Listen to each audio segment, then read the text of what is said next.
I mean, he's played a couple of Zerg vs. Protosses, but those are kind of silly. I mean, remember the games against Axelav, where Sen would go like Hydra, slow Ling against his opponent. So it's really hard to say what Sen is going to do. He's very unpredictable, but I'm really hoping that Sen will bring his A game as well. And what's an NASL finals without Sen? Without the red carpet run from Sen. Without him finishing 3rd place again. Let's hope not, right? Day 9.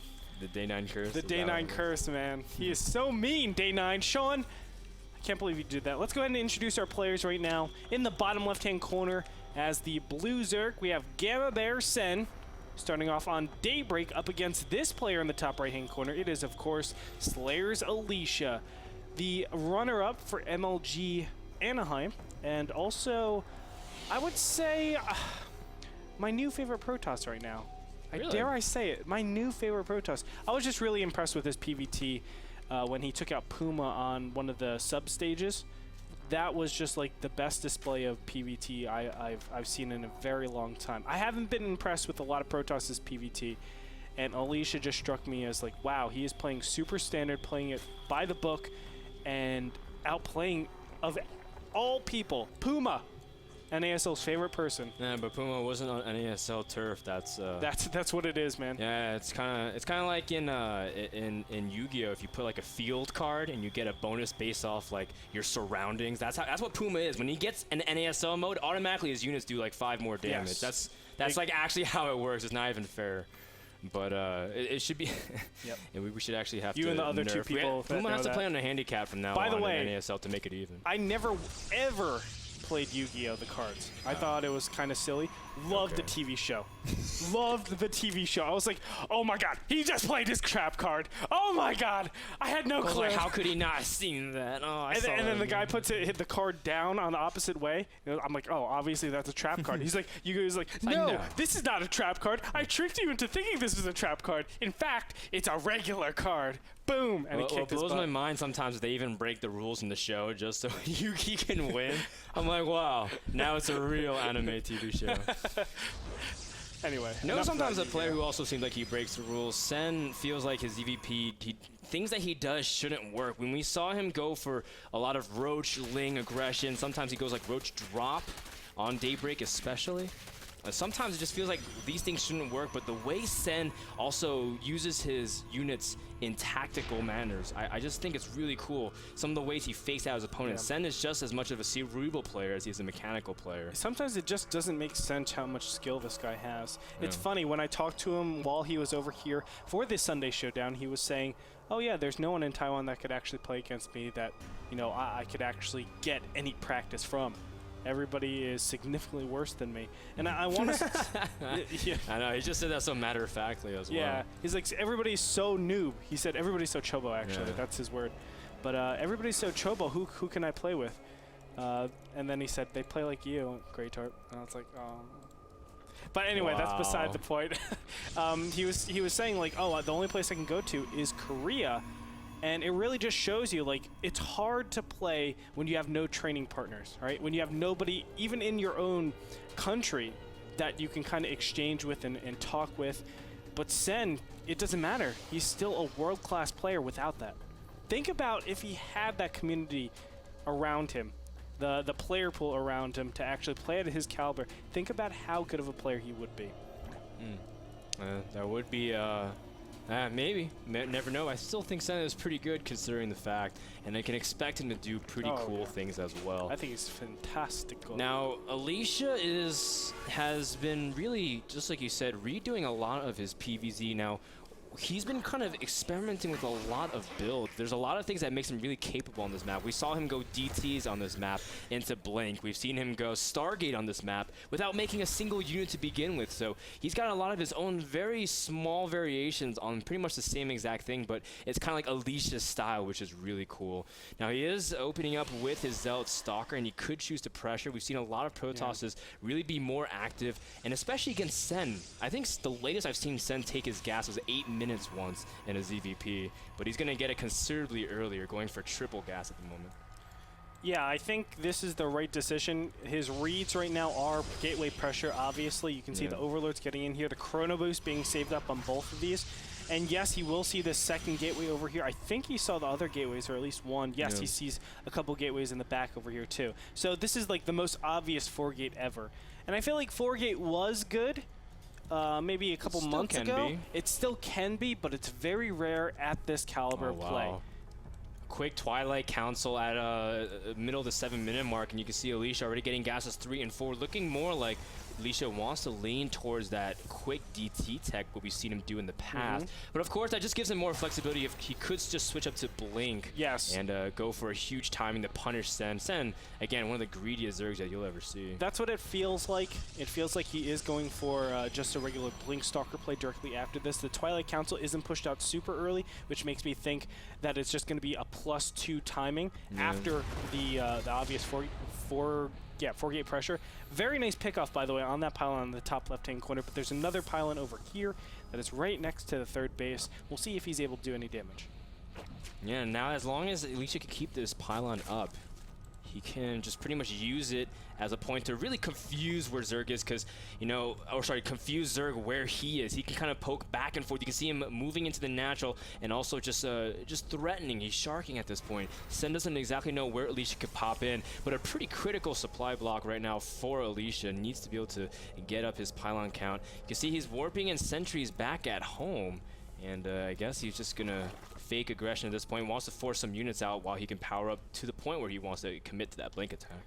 Yes, and right now I think Sen's in a great position. What he's doing so pivotally is getting his lair up. You really need to prioritize lair tech after some sort of 4-gate, because you know it's inevitable that, or it's not inevitable, but it's most probable that they have some continued aggression behind this. To expand after a 4-gate is actually really weird in my opinion. I'll go into that a little bit later, but the fact is, you get the lair for the Glio reconstitution. That way you can actually deal with Blink Stalkers a lot more efficiently. Yeah, and Sen is doing a very characteristic thing of him, which is go triple gas into +1 carapace. He loves this to keep his units a lot more alive. He wants durability over just a raw power, especially when you're dealing with Zealots early on and with supporting with Lings. And you can see that he's going for a really quick infestation. Yeah, that's a little bit weird. I would say that's not the correct choice, but it could be just, okay, well, I'm going to invest a theoretical 6 roaches into this potential tech, and if my opponent isn't doing pressure after this, if he's actually going for something like, you know, an expansion or a pressure, and then behind that you are expanding, then I'll be ready to switch into infestors. Even though he has that scout in the bottom right-hand corner, I really do think that's a big blunder. Oh my god, these roaches. Need to be careful, and 2 roaches are probably going to go down right here.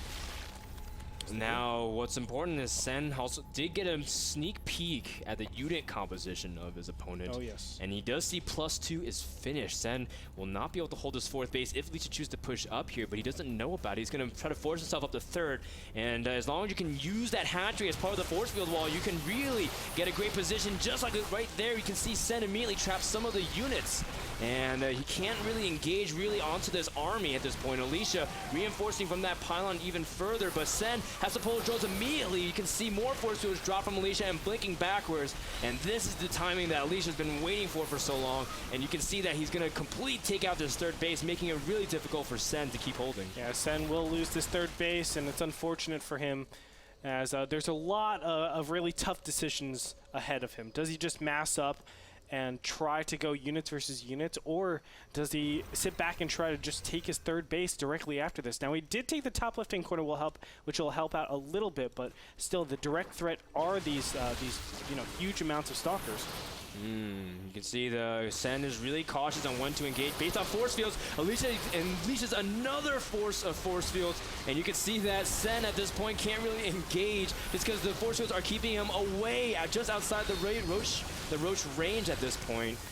And Alicia does end up backing off, but he's already preparing something else. He's got his robotics almost done. Yeah, so the way you punish this is actually to get Burrow, because obviously your opponent stops getting the robotics facility. They just go, I'm going to be super streamlined into this Blink Stalkers. And obviously you can do a lot with that. So the fact that he has no Burrow is obviously a big, big problem. From here, I think Alicia can easily just go into Colossus and go for the composition counter. Because no matter what, Sen has to react to the huge composition that Alicia has currently. And he's doing that with Infestors, which are obviously a lot better in this position. They are forward thinking, but he still has, you know, just a power problem. He doesn't have the capacity to really take out these units easily. And it might be a little bit tough to tech or really do anything. Losing that third base was quite detrimental for him. Alicia now has his third base in production. Sen just trying to pick up the pieces after the glass has been shattered. But good thing is that Sen can just pretty much rebuild from here as long as he can really protect his bases. But the problem is, Alicia is going to get into this spot where he can really force field off the army. The Vessels are not in position to fungal. One does land, but again, the Roaches aren't really there to follow up the fungals. And you can see Alicia does end up backing up, but not before he sniped that fourth base. Great continuation, Fungals. Keep those units in place. He will get a couple of sentries there, but still a good amount of sentries are going to be left over. And where does Sen actually go from here? This is a really difficult situation. Now, unfortunately, there is a Chrono Boost on this robotics facility, but it's not making anything. I would have said, you know, anything out of that robotics facility is going to be very useful in the coming fights. But for now, Alicia's just been using his force fields pretty well, and for the most part, his sentry retention has been very keen, just because, you know, a lot of Protosses are very kind of careless with their sentries, and they lose them, and then they have to kind of rely on their Stalker micro. But of course, the optimal scenario is just let them force field and get the sentries out of there so that you can use them later on. Now, what Sen has to really worry about, as he is trying to take out that one observer, very big thing, is that Alicia will eventually have to secure 3 base on a better economy than Sen, at least initially, because Sen has to make another wave of 16 drones. But this is the point in which Zerg is not really comfortable anymore, because when Protosses get 3 bases, Zerg would love to be on 4 or 5 bases and rushing for high, but Sen does not have that flexibility. Sen has a couple of movement tricks that'll help out a little bit, but I think Alicia is pretty nice in this position. I mean, I was thinking if Sen could potentially get all the units up here, and then of course the Protoss units are all the way down at the third base, then yes, he will be able to bottleneck everything with great fungal growths, stop them, the reinforcements from coming in, and then just ravage the natural and probably the main. It's just getting to that position is really, really difficult. He needed to take out these destructible rocks to even give him a chance to do that. But at this point, actually, Sen might not be the one that's bringing on the aggression. Fungal growth is going to go down, but, he loses the Infestor, Frodan. Yeah, that Infestor snipe did not help Sen's cause whatsoever, but that does put the units pretty out of position. And Zergans are going to run in here, or try to run here. Now, this is exactly what we were talking about before. The fungal growths can keep everything in place. He needs a big blink, but he doesn't want to do that. There it is. The blink comes up, but now all the units can't blink again. Now the Roaches can go directly up into the main, or are they going to pull back? Half the units pull back, half go inside. Really nice diversion. Try to buy time for him while he gets up additional units. He was droning behind this. Yeah, you can see that Sen at this point getting that hive tech out, but doesn't have really strong gas economy behind it. You can see that he's trying to buy as much time as possible, but everything has been cut short. Creep spread, drone counts, map control, even vision has been limited. Has been a limited resources for Sen this entire game.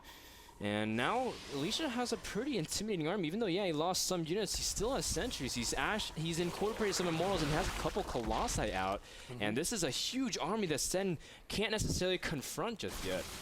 You know, it's interesting. The Infestor count really throws a big wrench into things, because look at how much energy they have, surprisingly. I don't know how they got that much energy, but they do have a lot. It's really, really cool what Sen has been able to muster up, especially with losing the third base like that. So very nice job, but I guess all in all, that push from the bottom side for those Stalkers and the sentries and everything was the incorrect choice, because exactly what we said before, they chased, and then Sen was able to take beautiful positioning up here and do significant damage. Now, it wasn't crushing damage, but it gave Sen the opportunity to tech from lair tech into, well, I guess really push a lot more into his lair tech. He didn't go to high tech just yet, but he is working towards that tech, as we see right now. Corruptors and Greater Spire on the way. See that Alicia's just going to play this very methodically, going to get that fourth base up and take the center position where he can constantly reinforce from. And just non-stop pushing, because this is the time where he wants to strike Hive Tech has finished, but he doesn't have Greater Spire up, so Sen does not have the Brunos out he needs in order to engage. He's going to blink forward and try to snipe some of the more Infestors. Sen has to force to engage at this point, but the Roaches are way out of position, not able to really do anything against the Stalker count. You can see the huge concave from Alicia. The Colossus pretty well protected. The Corruptors really can't do anything, and Alicia is going to steamroll his army. GG gets called out, and Slayers Alicia takes game number 1 of this best of 5 and jumps out of the gate running. Very nicely played. Alicia surprisingly takes that fight so convincingly. I thought, you know, Sen would have a little bit in there, but without creep spread, without the proper positioning of his units, and all those force shields. That's something to talk about, which you said so importantly. The sentry retention is the way he actually won that fight and won all of his fights continuously. He was able to keep the same sentries alive, which gave him a lot of positional advantages during these fights.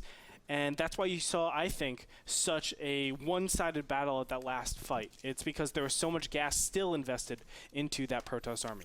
Game number 1 was brought to you by Epson, the #1 projector brand worldwide.